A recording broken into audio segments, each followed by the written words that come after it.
Welcome back, welcome in, welcome all. Episode 19 of the Like That podcast with your host, as always. I am Nick, welcomed by Nico and Brooklyn, aka Daniel. How are you guys doing? How was your Super Bowl parties?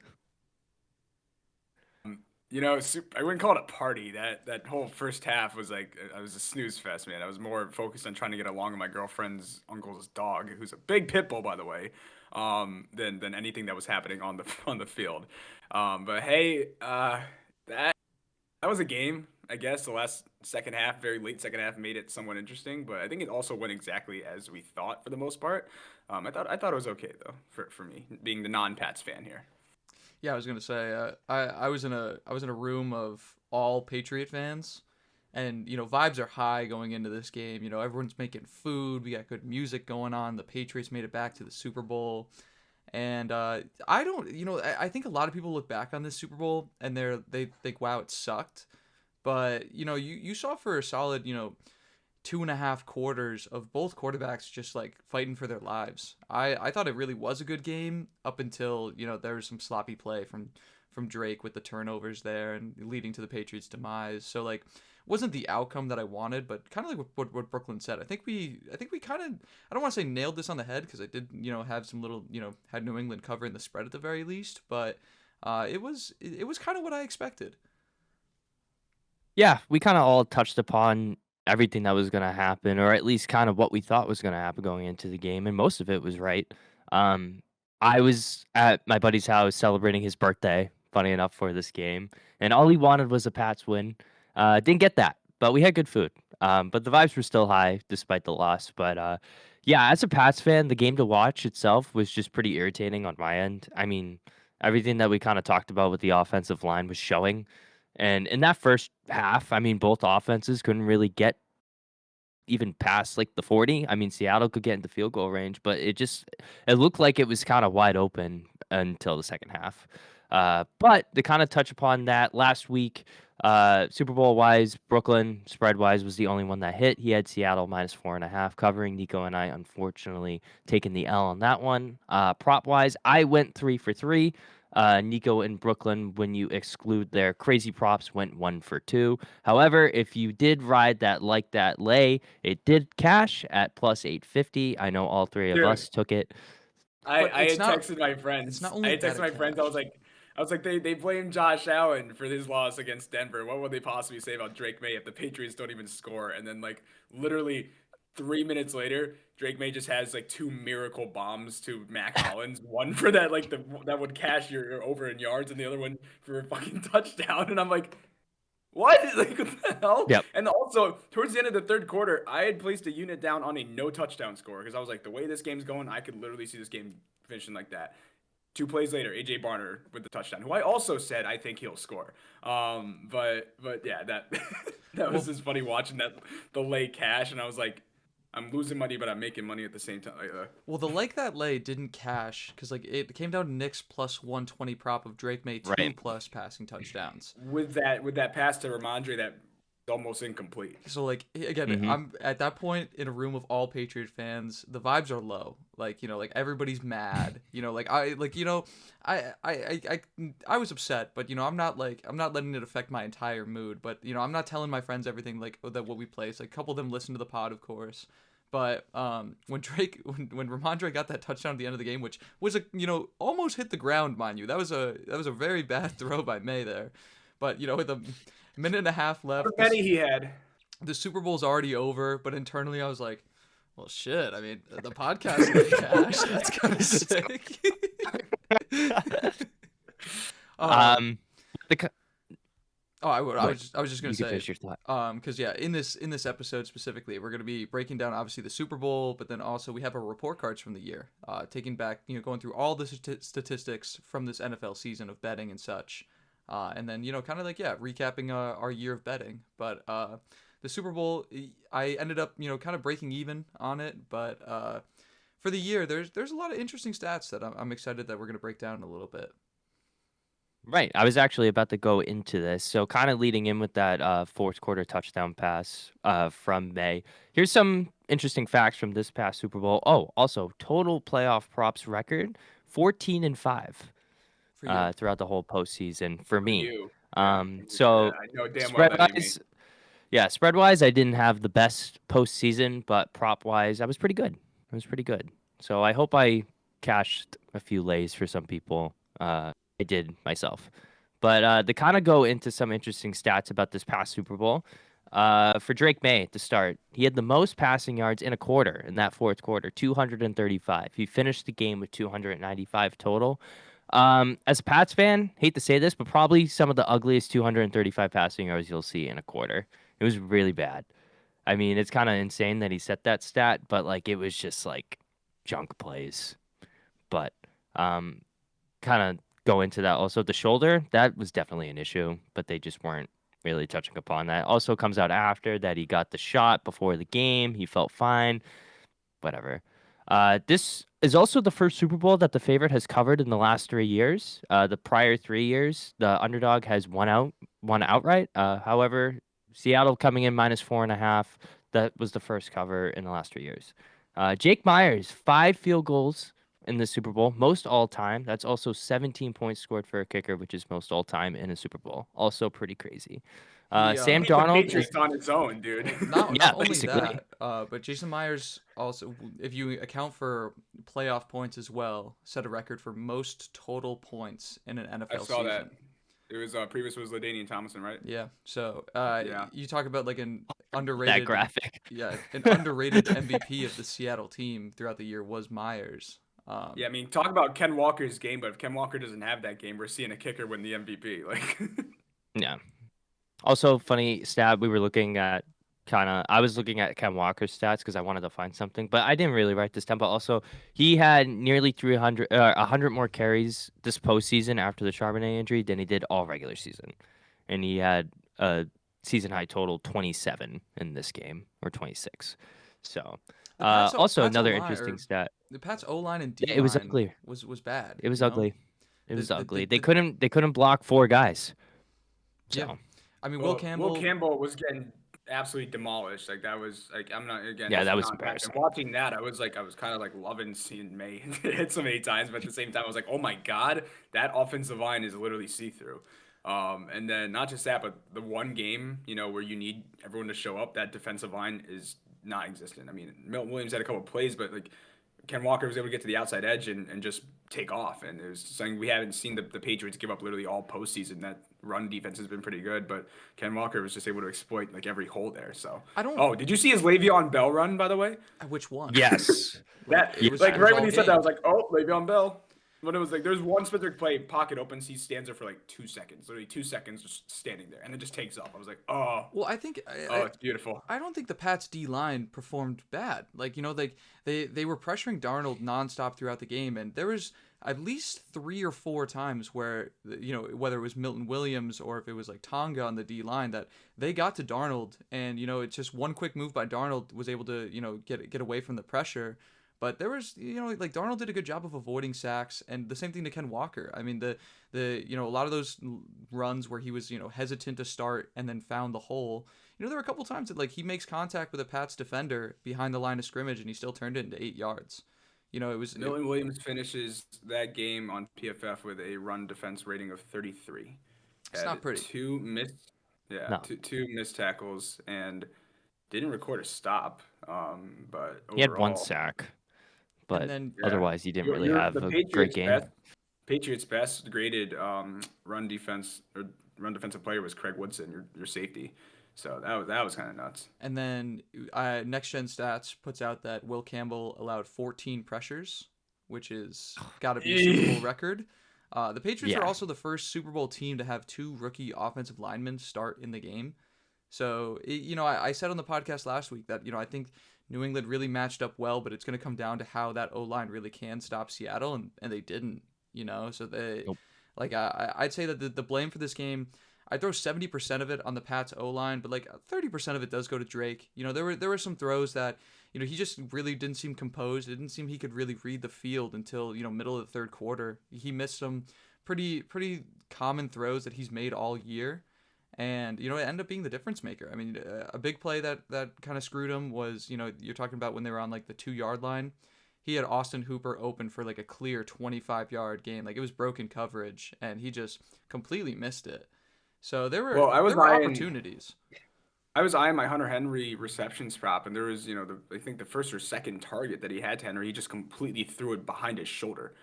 And it Yeah, was like a there 4 or was a lot 5 of yard throw. And I was like, oh shit, we're getting this Drake May? Like, damn.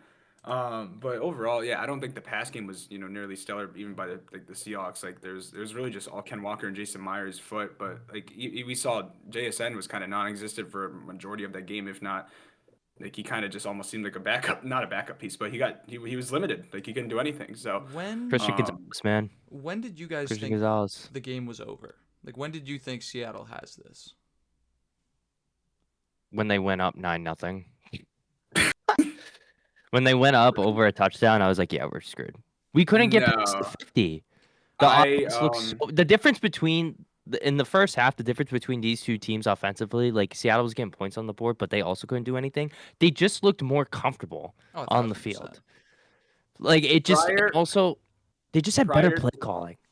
Yeah, I mean, well, prior to it was after one of the last Jason Myers field goal that he had made it 22-7. I was like, the Pats, there's enough time to score a touchdown quick if you can get one in like 90 seconds of game time, and you still may have this a one possession game, and miracles are possible there. But I mean, it was absolutely over once Drake May, was it a fumble or it was a fumble, right? Well, That got returned. I think it counts as an interception.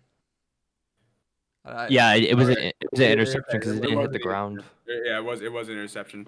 Yeah, I mean after that, obviously that's like what salted it. But I thought it was still somewhat alive with 3 minutes left in the fourth, or sorry, 5 minutes left in the fourth.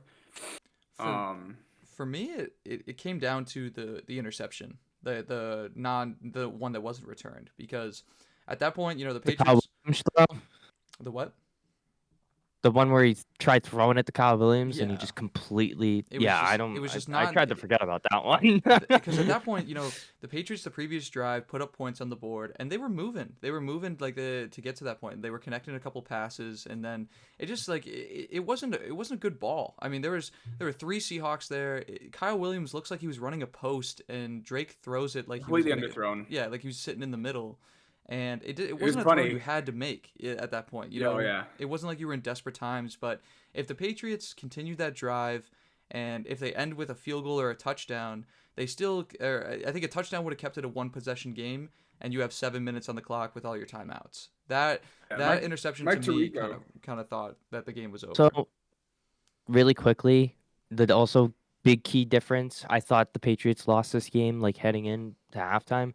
They had 12 minutes of possession in the first half on offense. It was a lot of 3-and-outs. I mean, Like, they- seven straight punts to start that's the what I game. mean. It just felt like they were rushing. It felt like they were rushing to get down to the field and put points up on the board because they knew that The defense kept them in their it. defense. Yeah, I don't know, man. It just But hey, bygones are offense was bygones. just really irritating to watch that first half. Bygones are bygones. The Pats, ultimately, I don't think that's at all the last time we'll see them in the Super Bowl with May as the quarterback. I mean, if that's what you get from him after his first full year as a starter, there's so much to look forward to for that future. I think they're kind of in a similar position as Buffalo. They got to get him some better receiving options out Well, there, maybe a bigger threat.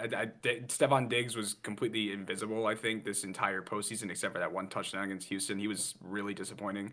I Yeah. think they just got to get him some better weapons overall. Historically, the data doesn't favor Drake May going back to the Super Bowl. Since 1994, there's only been one quarterback to win a Super Bowl after losing the first appearance they made, and that was Jalen Hurts. But again, Drake May's a young quarterback. The team, they invested a lot this last year, but at the same time, there's obviously room to grow, and they have draft capital, so they're definitely. It's not like the window's over by any means, but with most NFL teams, your best like championship window is usually when you have a good you hit on a quarterback in the draft and you've got him on your rookie deal. So Yep. they've still got a couple years of investing a lot around Drake, but if we're talking 3 years I down mean, the dude. line, it's going to be a different story. But they have a These lot. They have a lot of. Sorry, Brooklyn, to cut you off. They have a There you lot go. of just to see though what they've done from a year of last season only winning 4 games to now being 10 games better. I mean, it also just kind of shows like the different culture change that shifted in the locker room. That was also much needed. So I also think with Rabel being there, Been seeing what they were able to kind of do with this regular season schedule regardless. I don't give a shit about that narrative. I think it's going to be at least an appealing place for free agents to try to come and at least play. They're going to want to play for Rabel. Well, I So mean, yeah, that's the coach I of the think there's year still right time. there, Mike Verbal. Yeah. Coach of the year, and Verbal. um, but like Drake May's so young, so he's 23, and I know Hurts and Mahomes were both about 24 when they first made their first Super Bowl appearance. But like, if that's what you're getting out of him after his first full year as a starter, I think that there's so much potential still with at least having your quarterback locked in now for the rest of time that he's in the league. Right. So. And I quickly just have a. Oh, sorry. Keep going. Well, I think we also we have to give credit to Seattle. I mean Darnold did play really Mm. a good game with the amount of pressure that he faced. Ken Walker obviously had a massive game, and guys like Cooper Kupp only 500 yards on the year, but 6 catches, 61 yards. Barnard played a good game. Like JSN was non-existent, and this team didn't have any troubles. And Right. this kind of relates back to when the Celtics lost to the Warriors, because obviously it was an upsetting thing for Boston fans, but like my perspective on it, I wasn't so upset because it was like, oh, Curry finally got his Finals MVP that everybody says that he can't get, and like there was at least a cool narrative that I guess like helps soften the wound there, and like Sam Darnold winning a Super Bowl is cool, first quarterback from the 2018 draft to win a Super Bowl, of course. And you talk about Mike McDonald. I think a first year head coach that was the only head coach to win a Super Bowl that was the defensive play caller.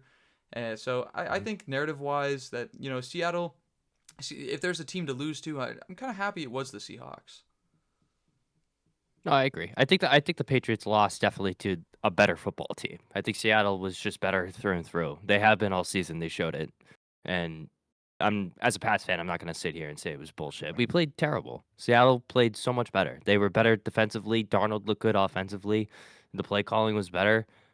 So, you know, credit to Seattle. I am glad also that if it was a team, and I would have been happy if it was the Rams too. I was very high on them too. So, one or the other. Wanted the Pats, but it is what it is. I have three more stats really quickly. I just wanted to include. Speaking of Sam Darnold, he's the first quarterback to win a Super Bowl after playing for 5+ teams. So this is the first QB for a multi-team that's played for multiple teams that finally gets the job done. He's played for the Jets, Panthers, Niners, Vikings last year, first year with the Seahawks, wins a ring. So very cool to see. Happy that he won a ring. He's a likable guy. You see him in press conferences and whatever. It's like, how do you hate this guy? You know? Um, Second one, Ken Walker, too. He's the first non-quarterback to win Super Bowl MVP since 2022. Last guy to do that, Cooper Kupp, his teammate. And if you watched the Jeopardy video, you already knew this. He's the first running back to win Super Bowl MVP since 1998. Terrell Davis won it back then. So almost 20 years. So pretty cool for Ken Walker, a guy that, fantasy football-wise was getting a lot of hate just because of Charbonnet. But he had a really good postseason. So it was good to see him finally getting the recognition he deserves. Also on a free agent year. So it's going to be an interesting summer for Mr. Ken Walker. He's definitely getting paid. This playoffs He's getting a bag. definitely helped him out there. He's But getting a bag. Yeah, I texted my friends. I was like, Charbonnet, like he's not gone, but like low key, his future in Seattle. If Ken Walker is able to be that guy for them, like, I don't know if there is something where you really need to have that split backfield, especially with Charbonnet being a pretty decent back of his own. Not surprised if he finds a new team sometime soon. Well, I argue the opposite. Like you talk about the amount of carries that Ken got in the playoffs, and like yeah, they had split running backs for the year, and you look at the production Ken Walker had in these playoffs. Like yeah, obviously he had more carries that leads to more yards and such, but you can make the argument that having a 2 running back system created the health that Ken Walker had. He had more juice than guys probably like Ramondre Stevenson and such, which had a little bit more carries going into it. So like Charbonnet can prove that he's an RB1, but I don't think, I think NFL teams are viewing this as like, he's a great talent. Let's make sure that we can get him 20 carries in November, December, like let's not try to The Seahawks, they always knew it was Ken Walker. They're like, Charbonnet, you're going to have to sacrifice the ACL. But like if you have for 2 keeping Ken healthy for the postseason. like most NFL teams nowadays, like you're not seeing many like bell cow running backs on teams. You're seeing a lot of 2 running backs, kind of split the load. And yeah, when you get late in the year, you're going to have guys that have a little bit more juice than others. So I think as the years continue, you're going to see a lot more of just teams utilizing those two RB scenarios. So I think Ken's gonna get paid. I think he still goes back to Seattle. But Charbonnet coming off of an ACL injury, it's gonna take time, and he's probably not gonna be the same guy that he was. But to think that Ken Walker is gonna get his own backfield, I still don't think that's unless a team that needs a running back desperately wants to throw a lot of money, like a team like I don't know, like Arizona, and they want to kind of Mm. rock that way. But I think I think this Super Bowl showed that having two running backs, it really is important. Mhm. Definitely. And lastly, my last stat: the last two playoff games for this Patriots team were the two lowest scoring games of their season since Week 1. Obviously, they only scored 10 points against the Denver game. I kind of count that as weather, but to each their own. And 13 points scored against in the Super Bowl. The last time that they scored 13 was Week 1 against the Raiders. So I mean, 16 points scored against the Chargers. That's still pretty low, but they had 28 against Houston. But it just kind of also shows you like how good like offensively this team has been all year, and then the last two games they kind of shit the bed. Just the So, opposite. Like the defense was solid throughout the year, but it stepped up big time in the hmm playoffs. I mean, I think they last two games you only let up one offensive touchdown. I think the Texans they let up two, and then the Chargers they didn't let up a touchdown. So you're talking about less than four touchdowns in the playoffs allowed. Defense showed up, but the offense couldn't match, unfortunately. definitely. So those were some of the Super Bowl facts and stats that I found that I thought were pretty interesting. That was kind of our Super Bowl talk. Now, do you guys want to get into the report cards? I was gonna say I think first Brooklyn should go over the just like general stats from the season, and then we'll get into our personal stats. Yeah, that makes sense. Yeah. I mean, there was just a couple of things I was able to find about against the spread type of stuff. Obviously, that's something we focus on a lot as a part of our regular episodes. Um, just a couple of quick facts. I think when you look at some things, like there's nothing that's going to really stand out. When I'm like, oh, this team went 7-8. But it's 'cause some of the cooler things that I saw when I was looking at this data, that was things like Atlanta being a team that went 4-0 as away underdogs this year against the spread. One thing that really stood out to me, and we know, like, obviously Seattle now the Super Bowl winner, but how dominant they were, and I knew, like, we saw that all year. But margin of victory for the Seahawks in these games was right around 12.3. So they were not just winning games, but a lot of games they were winning by two possessions. And we'll talk a little bit more about things like double digit spreads later on. But really something that was really cool to me was their against the spread plus minus, and the Seahawks had a against the spread plus minus of plus 8.1. So according to the lines that they would be set out by the books, they were clearing that by more than a touchdown alone. So that gives you any confidence on a team that you might want to consider every time you see a spread for them. I mean, they were clearing it, but they were dominating those spreads too. Notable teams: the Jags having a plus 6.1 plus minus against the spread, and then the Patriots with a 5+5.3. So that just shows you good data right there of teams that you could monitor going into next year, that historically this year performed very well against certain lines. Well, to go Um, further on that, Seattle, Jacksonville, New England. What is like a common denominator of those three teams, just solely based off this year, that you can point out? Because there's one that sticks out to me pretty big, but I'm curious to know if you guys if you catch this. Defense.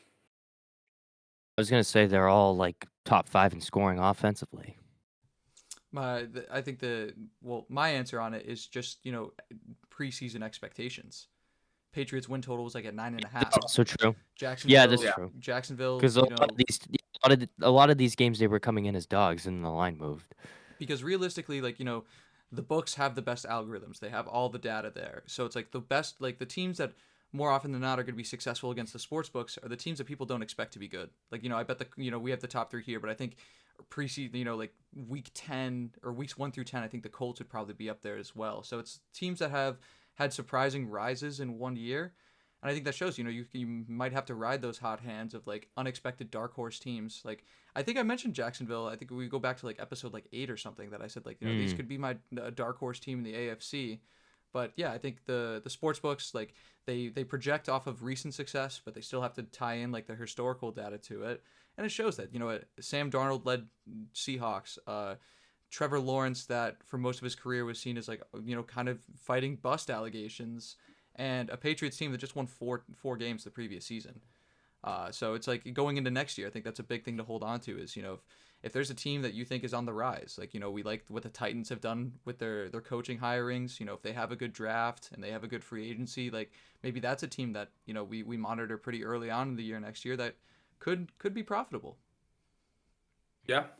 Going on with some dark horse stuff. If I were to go one more team below that, Nick, right below the Patriots is the Texans in terms of highest plus Mm. minus for that against the I spread. was And it's about at to right say on for 4.5. them it was like around week 12 when they started going on that little win streak. They just started dominating. Yeah.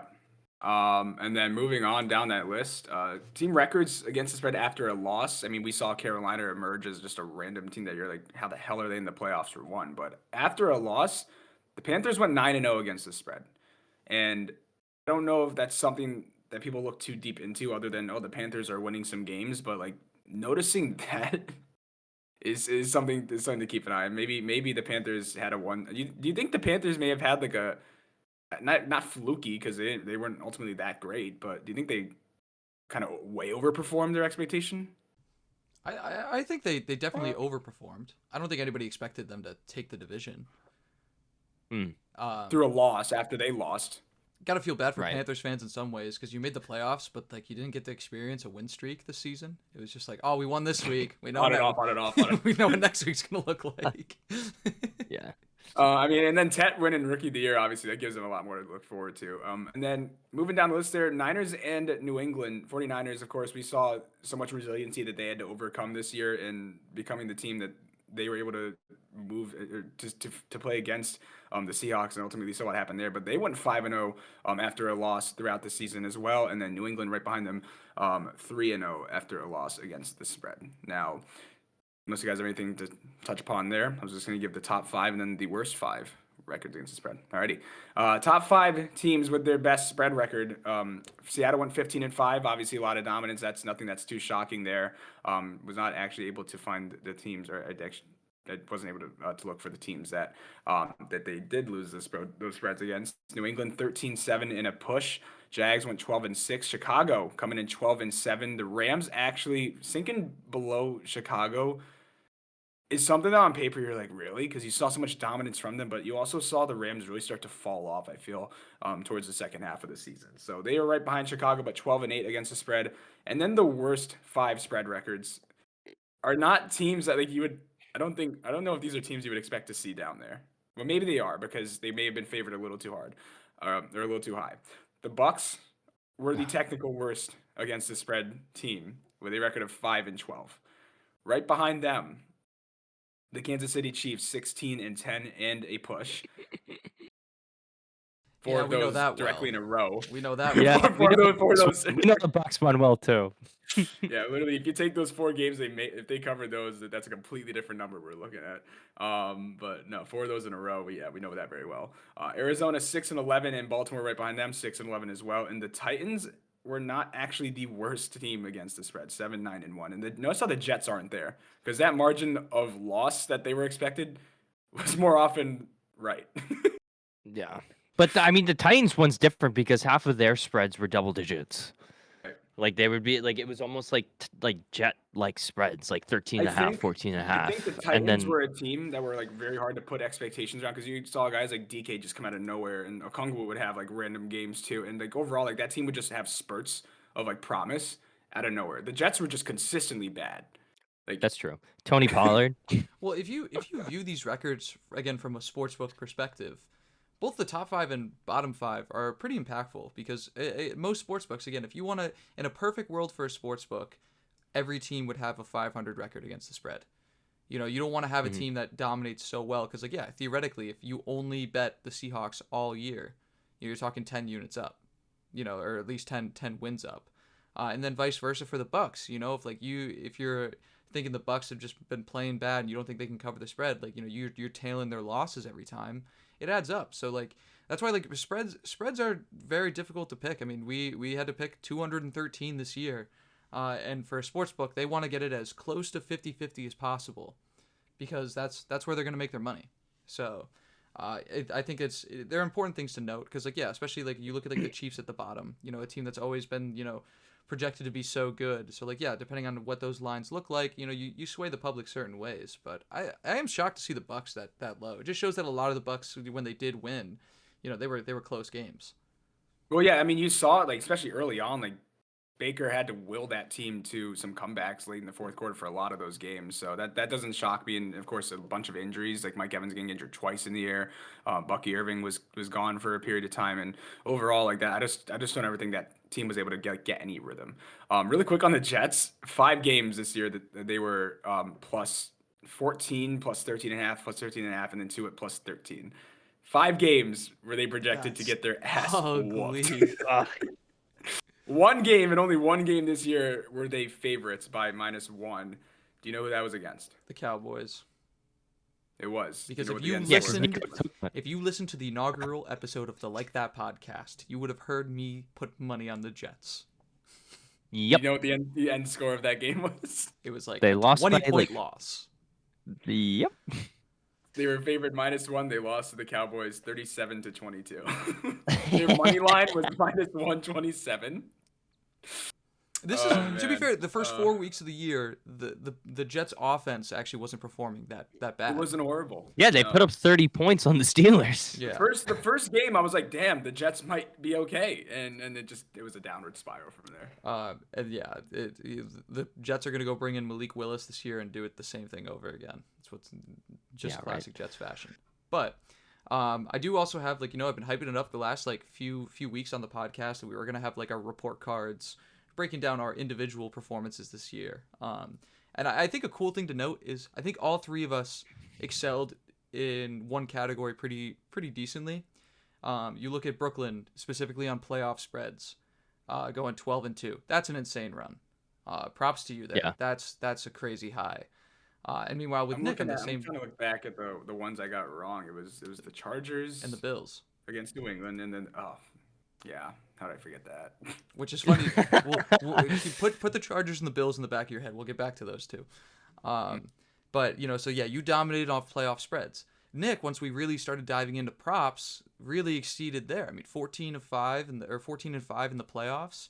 That's also a pretty nice stretch. And like myself in the playoffs on both spreads and props, I think a culmination of them, I think I finished above in like 3 or 4 units. So nothing crazy. But if there is something I could shed light on, it was, off of our pick of the weeks throughout the year.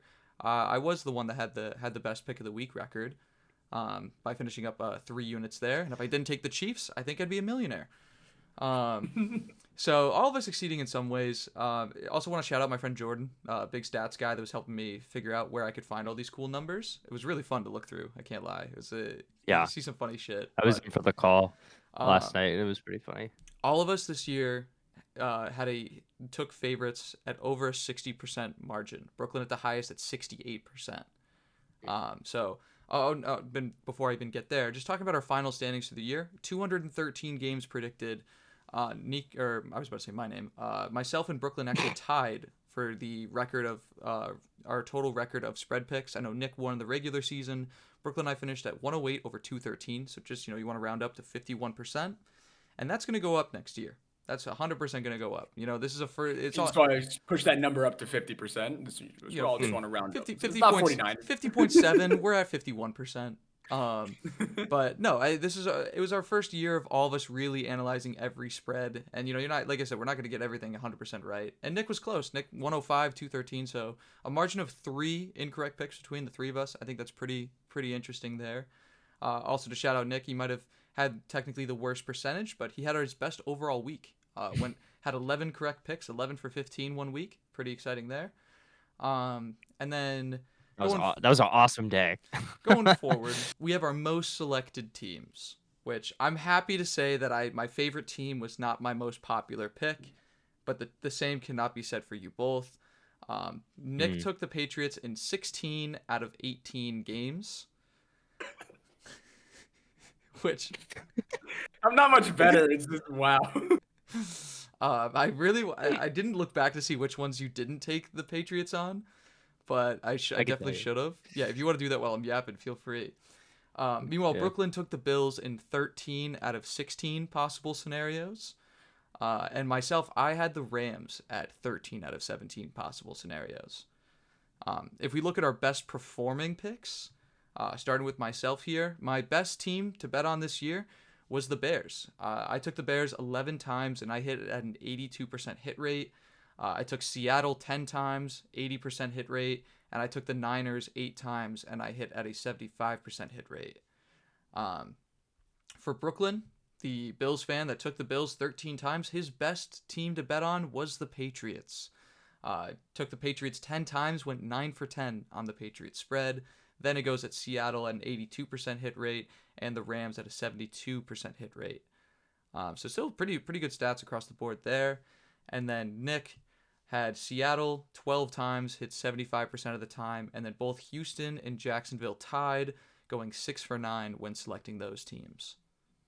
So again, if you look at that data there, all those teams except I know that we have some repeats there. But I know the Niners I picked 8 times and the Rams I picked 11, but Seattle, Houston, Jacksonville, and the Bears, those are just some of the best teams on the spread all year. So those were teams that we saw that were doing well and we continued to ride the hot hand, and most of the time it worked out. For me, I can only see the only time I didn't take the Pats, I'm just re-looking it, was the first episode that we did this when they played Buffalo, because Buffalo was favored -7.5. That was the only time I could see for right now. And that was I was able to find 2 games. 2 games for me. Nope, yeah, and that was wrong. But since I'm looking, I've taken the Pats since week 6. Oh yeah, I was able to find 2 games for me. One of them being Philadelphia, and that ended up actually being right because the Eagles. I don't think the Eagles were favorited when we recorded. And game also what it was with Josh Allen having a bad throw in the rain. The other one, this one was bad. Carolina plus 7.5 against the Bills, and then the Bills steamrolled them. That was James Cook's 200-yard game. I was like, oh shit, my fault.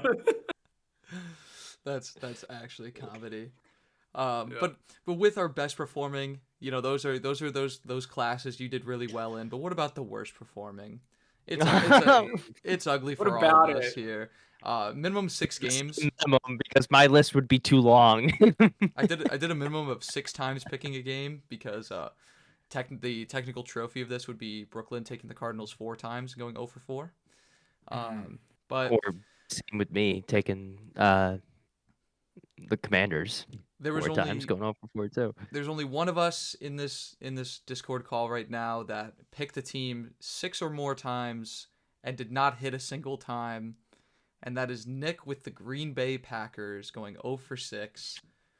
Which shout out Jimmy. Yeah, which is funny because we have a friend that anytime Nick would pick the Packers, he would tell the friend that, and he just immediately thought it was cursed. And Jimmy was right. I think it is. I'm.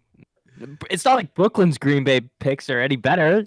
At least I got one right. Yeah, across Green Bay was in our top 3 worst performing for all 3 of us. You went 0 for 6. Brooklyn went 1 for 7. I went 2 for 7. I could be 3 for 7, but I'll talk about bad beats in a little bit.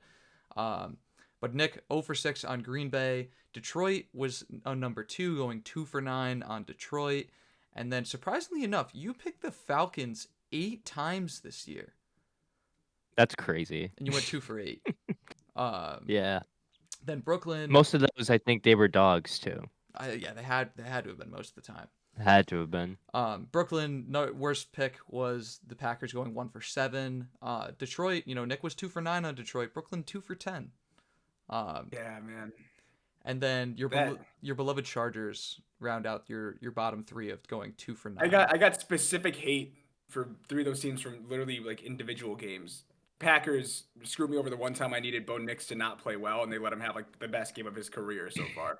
Yeah. Detroit against Max Brosmer is one of my picks of the week. And they somehow lost that game. Not even covering the spread by 1. They lost the game to a Jordan Addison 60-yard rush of all things. The Chargers, too many times for me to count on one hand. But one specifically I remember from them, and I put too much faith in Justin Herbert. And Justin Herbert's a great quarterback, but holy shit, that offensive line was just horrible. But I remember the one specific instance, I was like, I think I'm going to take the Chargers this week. And then it was against the Jags, and they lost 35-7. And that should have been my last time ever putting USD on the Los Angeles Chargers, but it just downward spiral from there. I was like, no, I think Justin Herbert's pretty good. And then nope. The line just got worse and worse and worse, and they just no. Yeah. Whatever. For me, Never again. They're on my ban list. my worst performing team, I think to no surprise, is the Kansas City Chiefs. I went 1 for 9. One of those being the pick of the week, though. I mean, granted, you do it 4 times in a row, and funny enough, it screwed me there. But yeah, Kansas City 1 for 9. That was ugly. For All me, I know is I'm nuking another Kansas City -4.5 because you can't lose 5 times in a row. Like, if I see a Chiefs line of -3 to -4, I'm just gonna. There's just immense PTSD that's gonna hit me. I don't know what it's gonna be. I'm so excited for next year, man. But then my number 2 was Denver. I went 2 for 9 when picking the Broncos, which I think also equates. You know, I think I did a lot of Bo Nix hating this year, and I think that shows why. You know, they were not a good team against the spread, and I did not learn that soon enough. And then my third was the Packers at 2-7, which again, couple bad L's there. One cool outlier that I found that makes us look good. Well, only just about me here, sorry, but when I took a home underdog, I hit at a 65% hit rate, which I think is that's cool. And I better not let that go to my head for next year. I had a 65%. Oh, it's so nice. He's like, I hit 65% rate. Just he's like, You like that. You like that. you heard me right. Other one that I thought was kind of interesting was when the record when the other two disagree. So if you both, like, you know, in the example of the Super Bowl, Brooklyn took Seattle, Nick and I both took New England. So when we were picking against the other two people on the podcast, Brooklyn and I both hit at the same exact rate at about a 52%, and Nick at 45%. Yeah. What's your I props just don't know record, ball. Your props record was nice. That's what I'm saying. Like, Yeah, it was. it all evens out. It all Oh, evens and out. it evens out. We all just finished. We finished Basically, the year, what this says is if you see both of them have a pick and then me have a different team, don't run with me. That's what it says. But if you see it the other way around, me or Nico go. And I'm not throwing myself under the bus. That's You just what the threw data yourself says. under the bus. you just told You everybody, threw guys. yourself under the bus and then But started it's driving gonna, the bus. no. But that's gonna change next year. Don't The worry. confidence next year for you is going to be massive. Because we're gonna get Yeah, that percentage up and- to 46. Yes. But they probably see this number and then said, "Oh, I'm not gonna follow this guy on props." Well, you lost out on money. So sorry. Sucks for you. Now, guys, what was, you know, I told everybody here, come with your worst beat of the year. I think mine has to be, if we go back to week 4, right before we started recording this, you had the Rams versus the Eagles. Rams were plus 3.5. They're down 1 point. They're about to kick a field goal that will, that will end the game. The time will expire, and they'll win by 2 points. But again, they were plus 3.5. So if they miss the field goal, they still cover. And what happens? Field goal gets blocked. So again, you're like, all right, like Jordan Davis picks it up. Jordan Davis, 300-pound defensive tackle. You're like, okay, game's over, I guess. But no, he runs this back for 99 yards to score a touchdown to then nullify the Rams at plus 3.5, which is an insanely bad beat with about 1 second left on the clock. Yeah, if you were to do that in Madden, like the stamina in that game, they gas out after about 30 yards, and that Yeah, you're not barely making it. moving at that point. So I don't know. For me, I'm just going in the order of how these are listed. So sorry if I cut you off, Brooklyn. For me, it was my pick of the week. Week 12, Philly going up against Dallas. At this point, I talked very highly of Philly. The Dallas defense, I said they were bad. 21 up. They were up 21-0 at halftime. I was very confident. I was like, oh my God, AJ Brown touchdown. Like, he looks so good. I fell asleep. In this game. And I woke up and I saw they just let 24 unanswered points scored. They lost the game. Jalen Hurts did not play well. The AJ Brown touchdown and that play that I saw would be the only thing that he did the rest of the game. So I was really upset about that. And this was also at the point where I think I haven't hit a pick of the week in 3 weeks or almost a month. So I was like, for me, it was just worse beat because I thought I was going to sleep happy. And then I woke up very disappointed. And then I had to, be like, oh, another week of trying to get a pick of the week right. Because at this point, I think I didn't have one right for a month. So I thought it was the time. Go into bed when you think it's the time that you're gonna look smart on the internet, and then waking up being like, shit. Shit. I've done That's what that. happened. I've done that. I mean, Um, Hmm. Interestingly enough, whenever I think about the picks I've lost this week, I don't really have any like to make distinct memories of like when I was like sitting there like, oh my God, like I can't believe that didn't hit. Like, but I my think kid's each of my college picks that fund is haven't. gone. I think like each of the picks that haven't hit for me have been ones where it's like, well, that was just a bad pick. Like it's either missed by a large amount or like yeah, like just like that. I don't think I've had too many where I'm like, we narrowly missed. Um, but if there is one looking back on the sheet that is just one to just chart out. I mean, you want to talk about Denver not being great against spreads. Took them -7.5 against the Raiders, and you remember, the greatest kick that never mattered, right? Las Vegas setting up for a field goal. Daniel Carlson boots one in to to make that not even still a close game. Time expires, and that ruins -7.5 for Denver. Well, you gotta So explain that in the exact scenario that it happened, because watching that live with the Broncos spread was unreal. Because they're on Denver's 33, and they complete a 26-yard pass to Tyler Lockett. And again, there's no more Raiders timeouts. Like the game's just gonna expire as it is. And the safety for the Broncos got a delay of game, which had pushed the ball further and stopped the clock. So then Pete Carroll's like, "Yeah, what's 3 more points? Just throw them up there, Like, hopefully I can It's keep just my so job." funny they called for the field goal. They just it's called like for the field goal. Like a field the goal Yeah. that kick does just not the Oh, change kick the didn't outcome of matter the at all. score. nope. But All it does is just Made ruin me some people money on the game. Like maybe hit my under. So I was actually very excited when I saw Daniel Carson coming out on the field. I was like, wait, what? but yeah, to the flip side, best wins of the year. Mine wasn't like anything that was like a last second down to the wire type of play, but I think one of the picks I got the most amount of heat for was the AFC Championship, where I took Denver plus 3.5. Again, growing up in New England, I had too many people and too many group chats that found out that I took Denver and were shitting on me, just to an insane degree. And I said on the podcast that I said, yeah, I think Denver covers this spread, but I think New England's going to win the game, which I know I'm setting myself up for a very tiny margin there. But I was insanely happy to see the Patriots advance to the Super Bowl, but also see my pick on the podcast actually hit.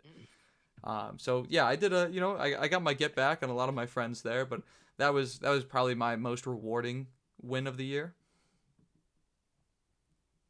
I would say Nick sucks. yeah, Nico. If there's any beef I have with a football game, it's this game. It had to be the Titans covering their spread against the Cardinals in week 5.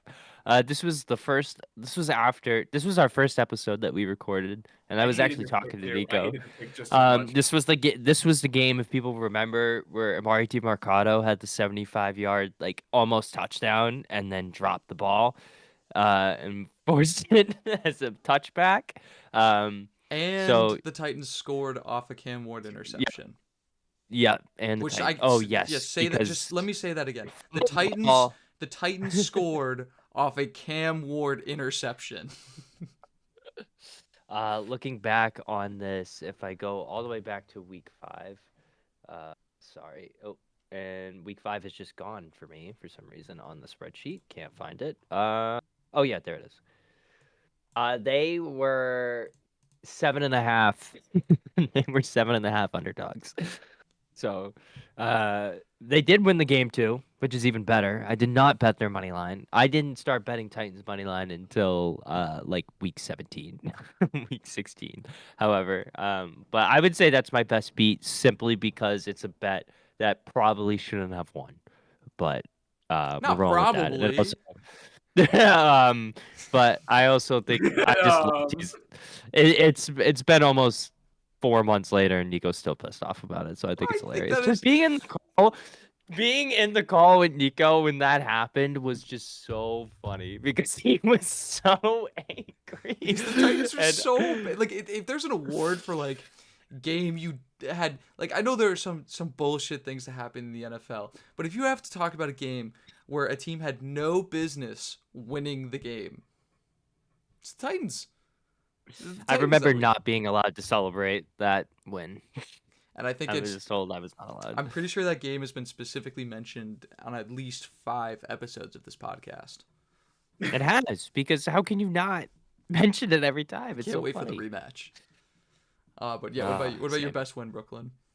My best win happened to come at Week 16, the Bears versus the Packers game, and it was very good for Nico to bring this back up. That's actually when we established the rule that once we post our spread picks graphic, we're not allowed to change our minds off of what's been said, right? So he made a very late decision to flip over to Green Bay, and I was like, you know what, it's being Nick against Nico, right? Let's go Bears.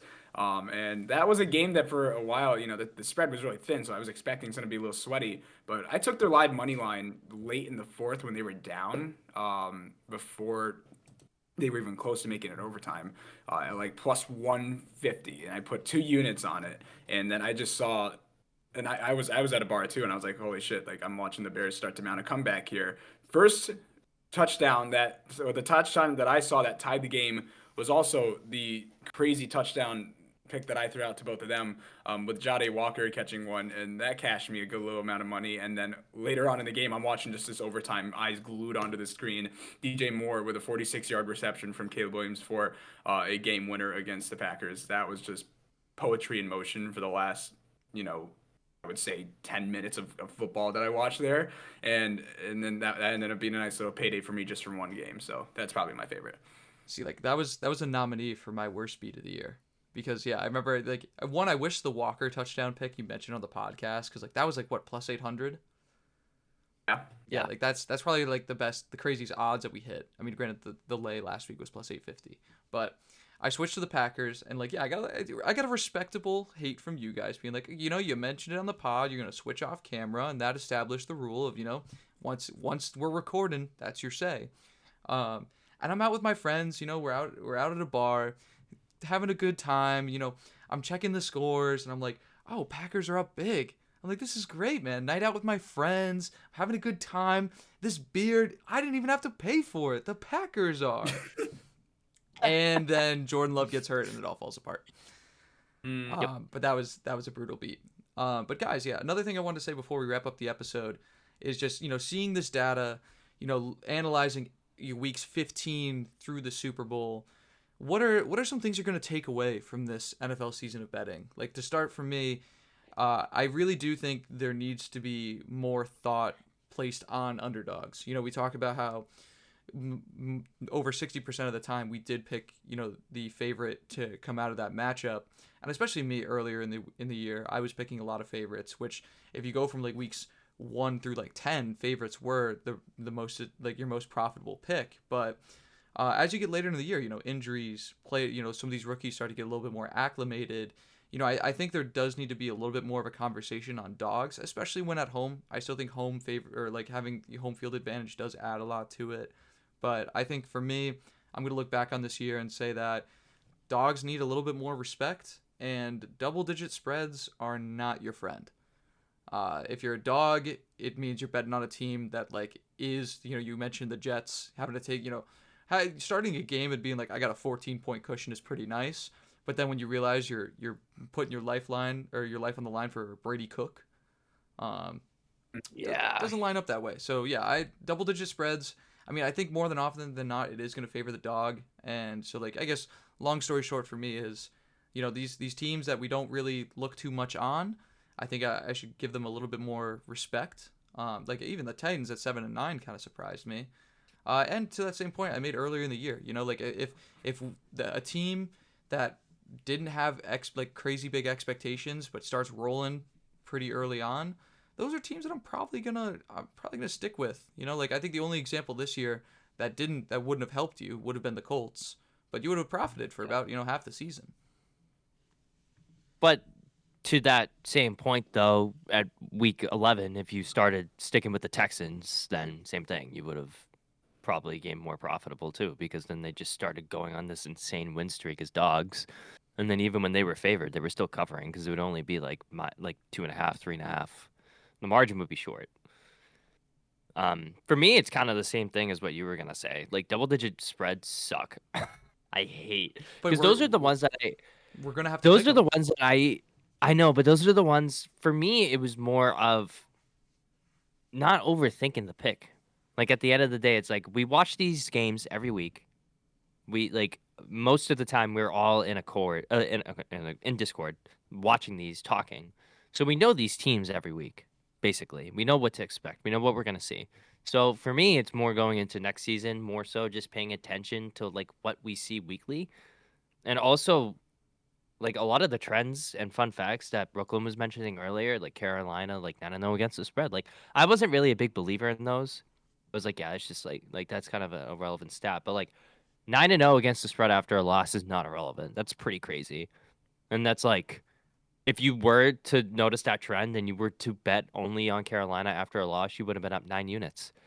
Same thing with Niners, you would have been up 5 units. So stuff like that. I mean, definitely the trends is something I'm gonna pay attention to. And also, I don't think we're gonna get a team like Seattle to finish their regular season record the same as their against the spread record, because that's also crazy.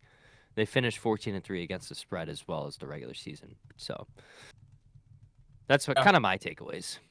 I think we're all in agreement there now for double-digit spreads are just like it's never something where I was like looked at a team where I was like, yeah, I think 14 is a good margin for them to win by any means, but now I know for even more reason now where it's like I see a number that's 2 touchdowns or something even more than just a touchdown, and the amount of times I've seen that not happen this year. I mean, Jets aside, like that's where I'm like, yeah, I can't really expect that sort of outcome to happen relatively often. That's just for me. That's always now a sign. I see a game like that. That's something to steer away from. One of the things that to me, like I think this is the most that we've really dug into analytical research on a lot of this data ever, and especially now we apply it to our sports betting is just how much like data there is out there to support your reasoning for picks that you take. So there's so much stuff that like I started to when I was digging for trying to find picks of the weeks or props that we were going to take, where I'm like, why am I taking this pick? What's the data that's showing me that this might actually work out? And obviously tools like PFF and then other things that along the way that you analyze trends and how many times this has hit in the last five, like all that stuff can make a complete difference than when you're just someone on FanDuel clicking, I think this is going to happen. I think this is going to happen. Like when you take like 5 to 10, maybe 15 minutes just to look at what you're picking and why, can literally change the entire bet that you're making.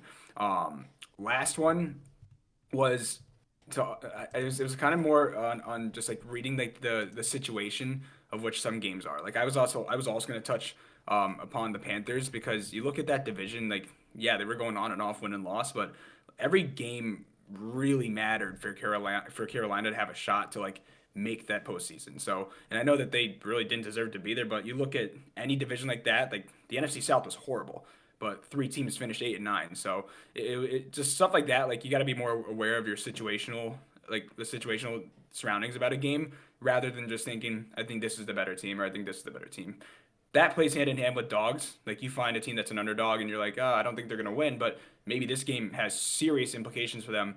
Reasons to play harder, reason to consider them as a possible upset, stuff like that. So data, analytics, and doing more research about your picks, not trusting over double-digit spreads, and just understanding what you're betting on is just the biggest importance. And with the NFL season, officially behind us, you're gonna see a lot of new content coming from this podcast. I mean, we've been teasing basketball for a couple weeks now, and that's definitely gonna be a lot of the conversation. Between myself, Nick, and Brooklyn, all big football guys, all big basketball guys. I wish they were baseball guys, but we're not there fully. I think maybe Tell you this, in man. in pieces. I'm a huge basketball fan. That was always my number one sport. The Nets got about like I'll give them 5 more years, and that's me being so generous because I've been a Nets fan for over a decade to hook me on them before I might think about maybe there's a different team out there with my name on it, and then you're gonna be calling me Milwaukee soon or something like. But yeah, Yo, what's up, Phoenix? yeah. So episodes going forward, they're gonna be a little bit different. It's not gonna be us talking about games that all happen in like a 2 or 3 day window. It's gonna be a lot of just talking about the NBA as it is, throwing out our props that we like during the week, and like make sure to follow our socials at like that _pod, because that's where you're probably gonna like if you want best value on some of these prop plays. The three of us have already talked about it. If there's a pick we like on a Tuesday, we're gonna make a quick video and put it out there for you guys. So if there's something that you really do, if you're big into NBA props, like that's something that you're gonna see a lot more of here.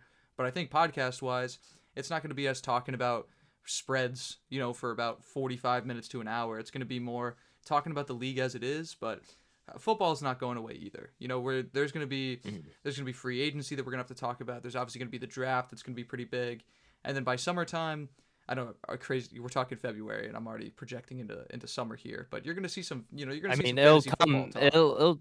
I was gonna say it'll show up before you even know it.